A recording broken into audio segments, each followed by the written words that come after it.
నా మీద కుట్రలు జరుగుతున్నది, నా మీద విషప్రచారం జరుగుతున్నది అని చెప్పిన. నేను రామన్నను బుజ్జగించి గడ్డం పట్టుకొని అడుగుతా ఉన్నా, అన్న నీ చెల్లెని, ఒక మహిళా ఎమ్మెల్సీని మన పార్టీ ఆఫీస్లో కూర్చొని నా మీద కుట్రలు జరుగుతున్నాయని నేనంటే మీరు వర్కింగ్ ప్రెసిడెంట్గా ఉన్నారన్న, ఫోన్ చేయరా అన్న, నాకు ఏమైంది బేటా, ఎందుకు బాధపడుతున్నావు అని ఫోన్ చేయరా? ఇది ఎప్పుడు జరిగిన ఇన్సిడెంటు? లేక లీక్ కాకముందు, నేను నా కొడుకు గ్రాడ్యుయేషన్కి అమెరికా పోకముందు, అంతకుముందే. మరి మీరు వర్కింగ్ ప్రెసిడెంట్ కదన్నా, నేను పార్టీ ఎమ్మెల్సీని కదా. చెల్లెలు అన్న బంధుత్వాలు పక్కన పెడదాం ఒక్క నిమిషం.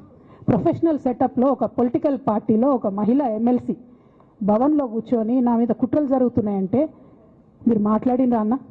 103 రోజులు అయిపోయిందన్న ఇయ్యాలటికి, ఒక్క మాట మాట్లాడినరా? కానీ వర్కింగ్ ప్రెసిడెంట్ గారి దగ్గర నుంచి ఫోన్ రాకపోవడం మాత్రం ఒక మాట అనిపించింది నాకు.